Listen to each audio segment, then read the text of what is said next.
Welcome everyone. So welcome back to Back Benches Academy. तो आज से हम यहाँ पे अपनी वेलवुलर हार्ट डिजीज़ जो है वो स्टार्ट कर रहे हैं यहाँ पे। तो वेलवुलर हार्ट डिजीज़ स्टार्ट करने से पहले ना थोड़ा सा यहाँ पे एक देख लें कि आपके वाल्व्स हैं कहाँ कहाँ पे। तो फॉर एग्जांपल ये आपका है हार्ट है और ये उसके ऊपर एट्रियाज और नीचे वेंट्रिकल्स। तो ये राइट एट्रिया और राइट वेंट्रिकल के दरमियान जो आपका वाल्व है वो है आपका ट्राइकस्पिड।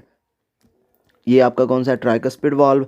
और उसके बाद ये आपका लेफ़्ट एट्रिया और लेफ़्ट वेंट्रिकल जो है इन दोनों के दरमियान जो अगर आपका वाल्व है वो आपका कौन सा है? Mitral valve. अब हमारा इसके अंदर हार्ट जो है हमारा, क्योंकि बॉडी की तरफ हमारा ब्लड जो ज़्यादातर लेके जा रहा होता है, हमारा left side of the heart जो है वो हमारा लेके जा रहा होता है सारा ब्लड। और ये आपका अगेंस्ट हाई रेजिस्टेंस होता है, आपकी सिस्टेमिक सर्कुले जो है रेजिस्टेंस वो आपकी ज़्यादा होती है।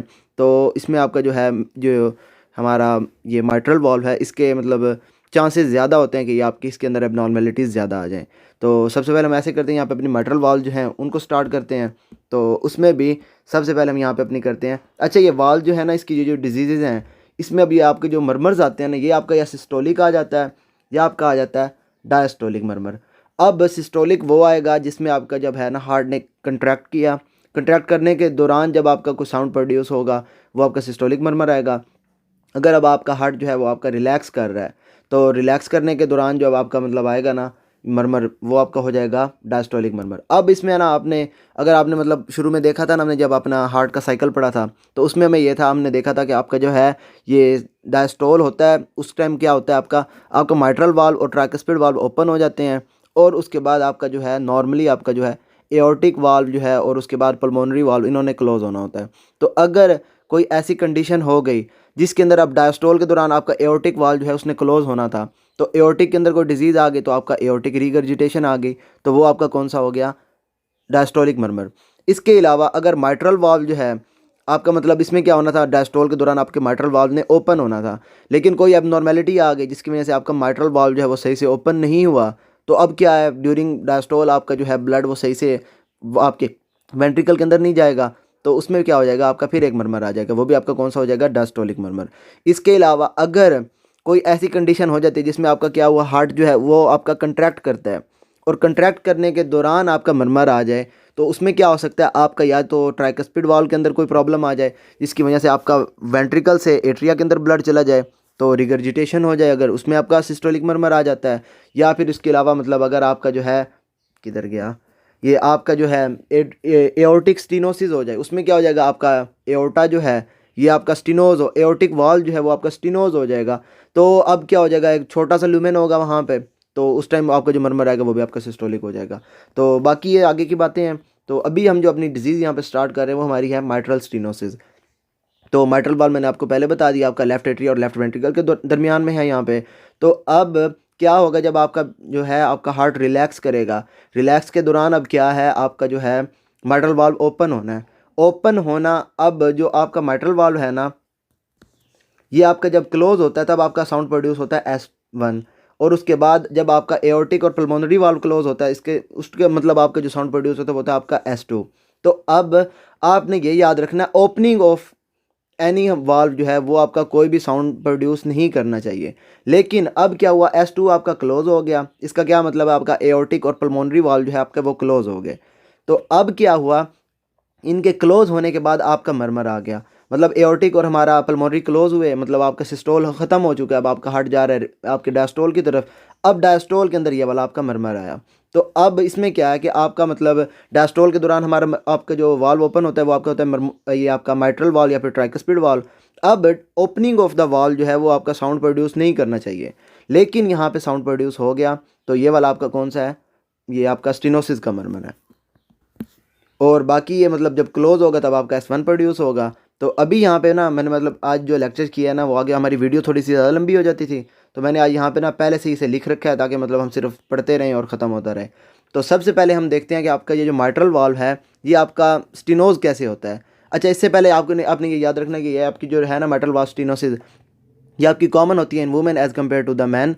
तो उसके अंदर अब क्या हो जाता है, आपका जो माइट्रल वाल्व है वो उसका ओरिफिस जो है, जो उसका यहाँ पे मतलब जो उसका ओरिफिस कहते हैं सुराख को, तो कोई ऐसी एबनॉर्मेलिटी आई जिसकी वजह से आपका ओरिफिस जो है वो आपका हो गया मतलब तंग हो गया, तो उस टाइम आपका जो साउंड प्रोड्यूस होगा वो आपका होगा ये मतलब माइट्रल स्टेनोसिस का। हाँ, इसमें ये क्या है कि जब आपका ओरिफिस आपका कम हो जाएगा तो आपका हो जाएगा स्टेनोसिस। अब ये आपकी मोस्ट कॉमन होती है in women as compare to the man, और उसके बाद ये आपका मतलब कॉन्सिक्वेंस होता है आपकी या तो फिर क्रोनिक रोमेटिक हार्ट डिजीज़ हो गई इसके अंदर, या फिर कैल्सिफिकेशन वगैरह हो गई।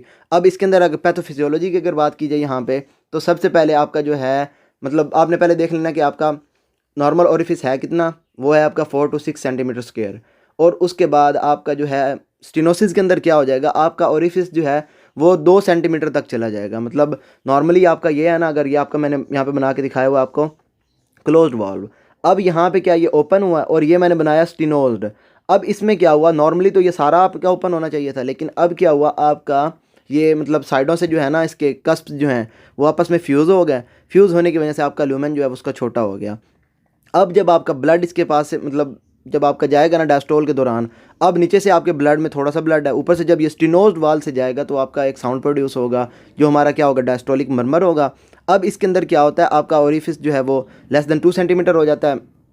और उसके बाद अब क्या हुआ, आपका ड्यूरिंग डायस्टोल जो है ब्लड ने जाना है लेफ्ट एट्रिया से लेफ्ट वेंट्रिकल में। अब क्या हुआ, आपका ब्लड जो है वो लेफ़्ट एट्रिया से लेफ़्ट वेंट्रिकल में सही से नहीं जाएगा, क्योंकि आपका जो है डायस्टोल सही से नहीं, मतलब आपका जो है ये माइट्रल वाल्व ये आपका स्टेनोज्ड है। तो अब क्या हो जाएगा, इसकी वजह से आपकी हो जाएगी लेफ़्ट वेंट्रिकुलर फिलिंग कम हो जाएगी, डिक्रीज लेफ़्ट वेंट्रिकुलर फिलिंग हुई। अब आपका जो हार्ट है मतलब डायस्टोल जो है उसमें अब आपका हार्ट टोटली डिपेंडेंट है आपके एट्रियल किक पे। मतलब आपका एट्रिया कंट्रैक्ट करे और उसके बाद आपका ब्लड जो है वो जाए आपके वेंट्रिकल्स में। अब इसमें क्या हो रहा है, आपका ब्लड जो मतलब डायस्टोल में सही से नहीं जा रहा, अब आपका एट्रिया जो है ये आपका होता जाएगा डायलेट। अब डायलेट हुआ, उसके साथ साथ एट्रिया ने अब क्योंकि मतलब हर दफ़ा ये अपना किक करना है, तो उसकी वजह से ये हो जाएगी हाइपरट्रॉफी यहाँ पे। अब एट्रियल हाइपरट्रॉफी हो गई और साथ डायलेशन हो गई। अब जो आपका पेशेंट है उसके अंदर ज़्यादा चांसेस है एट्रियल फिब्रिलेशन के। एट्रियल फिब्रिलेशन में क्या होता है, आपका हार्ट एक वाइब्रेट कर रहा होता है, मतलब सही से कंट्रैक्ट नहीं कर रहा होता, तो एट्रियल फिब्रिलेशन के ज़्यादा चांसेस हैं। बाकी डिक्रीज लेफ्ट वेंट्रिकल फीलिंग हुई। अब आपके अंदर क्या हो रहा है, लेफ्ट एट्रिया के अंदर प्रेशर ज़्यादा हो रहा है। तो क्या होगा, जब आपका मतलब डायस्टोल हो रहा होगा, आपका एट्रिया ज़्यादा फोर्स के साथ कंट्रैक्ट कर गए, ज़्यादा मतलब वहाँ पे प्रेशर प्रोड्यूस होगा, लेफ्ट वेंट्रिकल के अंदर आपका प्रेशर कम होगा। अब इसकी वजह से आपकी पीछे पल्मोनरी साइड पे जो है ब्लड ज़्यादा जा रहा होगा। अब उसमें क्या हो जाएगा, आपकी जितना मतलब वहाँ पे ब्लड ज़्यादा जाता रहेगा, वहाँ पे आपकी रीमॉडलिंग होती रहेगी, तो आपकी पल्मोनरी हाइपरटेंशन डेवलप होगी। अब मतलब वहाँ पे आपकी पल्मोनरी साइड पे भी ब्लड ज़्यादा जा रहा है, क्योंकि आपका एट्रिया जो है वो ब्लड सही से आगे नहीं भेज रहा, और उसके बाद अब पल्मोनरी साइड पे ज़्यादा आ रहा है, तो उसकी वजह से अब क्या हो जाएगा, आपका जो राइट वेंट्रिकल है उस साइड पे भी आपकी मतलब ब्लड ज़्यादा जा रहा होगा, उसको अब ज़्यादा मतलब आपकी पल्मोनरी साइड जो है ना वो आपकी हो गई है हाई रेजिस्टेंस में, मतलब वहाँ पे ये रिमॉडलिंग वगैरह हुई। तो अब क्या है, आपके जो वेंट्रिकल है ना राइट वेंट्रिकल, उसने अब ज़्यादा फोर्स के साथ काम करना है, तो वहाँ पे आपकी हो जाएगी राइट वेंट्रिकुलर हाइपरट्रॉफी। और ये क्यों हुई, क्योंकि आपकी पल्मोनरी हाइपरटेंशन है वहाँ पे, और उसके साथ साथ आपका वेंट्रिकल जो है ये डायलेट कर जाएगा। अब डायलेट हुआ, डायलेट होने की वजह से अब क्या हो जाएगा, आपका इधर से पेशेंट जो है वो ट्राइकस्पिड रीगर्जिटेशन की तरफ जा सकता है। अब डायलेट में क्या होता है, आपका जो है ये एट्रिया जो है वो सॉरी वेंट्रिकल जो है वो नॉर्मली तो ये था, अब ये हो गया। अब इसके साथ साथ ये आपके मतलब आगे यहाँ पे थे क्लोज हो रहे थे, अब क्या होगा, ये वाले तो यहाँ पे ही हैं लेकिन क्लोज सही से नहीं हो जाएंगे, तो रिगर्जिटेशन हो जाएगी, और पेशेंट आपका आहिस्ता आहिस्ता किधर जा रहा है, हार्ट फेलियर की तरफ जा रहा है।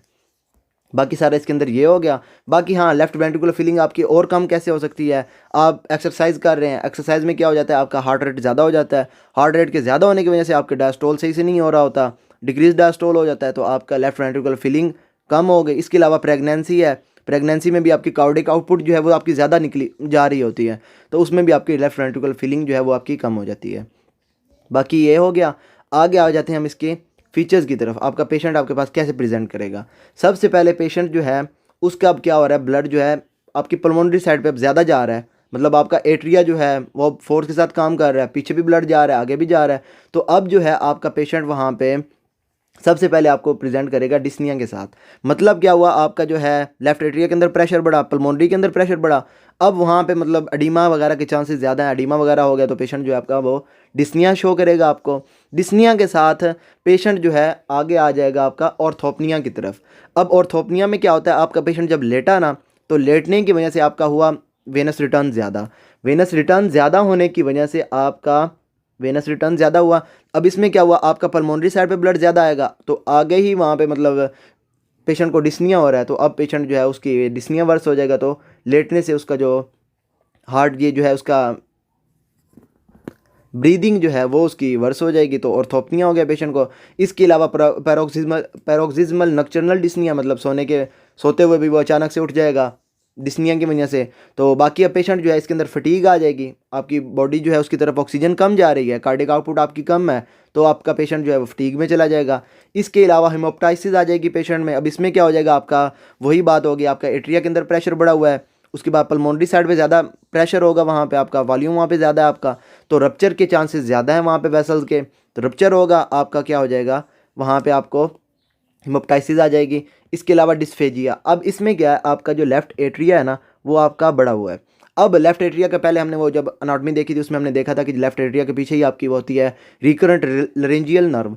अब वो आपकी कंप्रेस होगी, तो आपका पेशेंट जो है वो डिस्फेजिया, वो सॉरी ये आपका जो पीछे है ना लेफ्ट एट्रिया के रिकरेंट लरेंजियल नर्व है, और उसके साथ आपका इसोफेगस है, तो इसोफेगस को जब ये मतलब थोड़ा बहुत ये कर देगा कंस्ट्रिक्ट, तो आपका हो जाएगा डिस्फेजिया।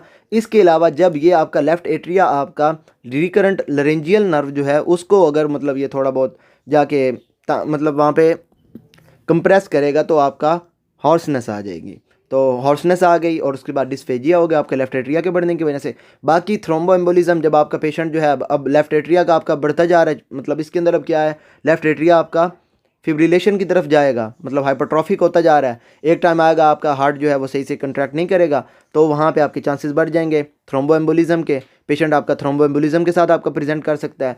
इसके अलावा मतलब मैंने पहले आपको बता दिया कि पेशेंट आपका slowly and slowly heart failure की तरफ जा रहा है, तो हार्ट फेलियर में जब आपका बैक साइड से राइट वेंट्रिकुलर हाइपरट्रॉफी डायलेशन वगैरह हुई, तो अब क्या हो रहा है, आपका बैक फ्लो भी वहाँ से बढ़ता जा रहा है, राइट वेंट्रिकल से राइट एट्रिया के अंदर बढ़ा, अब राइट एट्रिया के अंदर आपकी ब्लड आ रहा है आपकी वेनस सर्कुलेशन में, तो आपकी जो वेनल साइड है वहाँ पे उधर आपका मतलब आपका वॉल्यूम बढ़ता रहेगा, तो आपका पेशेंट जो है असाइटीज़, उसके अलावा पेरिफेरल अडीमा वगैरह, वहाँ पे मतलब पेशेंट जो है ना उसके अंदर अडीमा वगैरह हो जाएगा, हिपैटोमेगैली हो जाएगी, स्प्लीनोमेगैली वगैरह, सारा कुछ इसके अंदर मतलब आपको राइट हार्ट फेलियर जो है ना उसके साइंस नज़र आने शुरू हो जाएंगे, तो पेशेंट आपका इसके साथ भी प्रेजेंट कर सकता है। और बाकी अगर मतलब साइंस की बात करें, तो साइंस मतलब सिम्टम्स तो वो होते हैं जो आपका पेशेंट बता रहा होता है, साइंस वो होते हैं जो डॉक्टर खुद देख रहा होता है। तो साइंस में जब आपने पेशेंट के लंग्स को अस्कल्टेट किया तो आपको रेल्स आएंगी। अब ये क्या है, आपकी पल्मोनरी कंजेशन हुई है वहाँ पे, तो आपको ये रेल्स आ जाएंगी। इसके अलावा कार्डियक आउटपुट आपकी कम है, आपका जो है सिस्टोल जो है, सिस्टोल में अब जो मतलब आपके पास ब्लड नहीं सही से आ रहा, तो सिस्टोलिक ब्लड प्रेशर आपका कम होगा, तो आपका पल्स प्रेशर आपका कम हो जाएगा। बाकी लाउड S1, अब क्या होगा, आपके जो माइट्रल वाल्व जो आपका स्टिनोज्ड है उसने जब ओपन और क्लोज होना तब आपका साउंड प्रोड्यूस होगा, और माइट्रल जब मतलब हमारा ओपन होता है सॉरी क्लोज होता है तब आपका साउंड प्रोड्यूस होता है S1।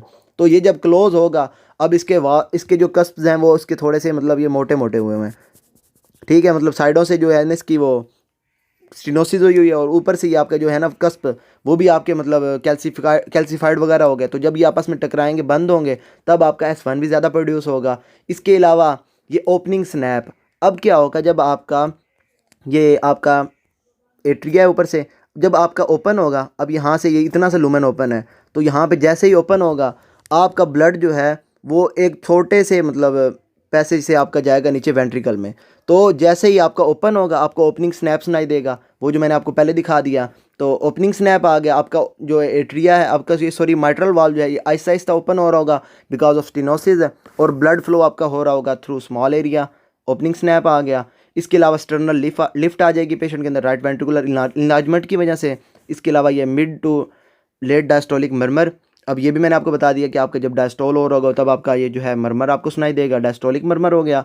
इसके बाद ये आपका हो गया मरमर जो है आपका बढ़ेगा जब आपका वेनस रिटर्न बढ़ेगा। अब उसमें क्या हो जाएगा, आपके एट्रियाज की तरफ मतलब आपके वेनस रिटर्न बढ़ा, राइट साइड पे ब्लड ज़्यादा आया, उसकी वजह से आपके लेफ्ट साइड पे ब्लड ज़्यादा आया, अब ब्लड आगे सही से नहीं जा रहा तो मरमर आपका इंक्रीज़ हो जाएगा। अब वेनस रिटर्न आपका कैसे बढ़ सकता है, पेशेंट आपका करे स्क्वेटिंग पोजीशन में जाएं तो आपका वेनस रिटर्न बढ़ जाता है, या फिर आप लेइंग पोजीशन में जाएं तो वही आपका पीछे वाला ऑर्थोपनिया पेशेंट में आ जाएगा।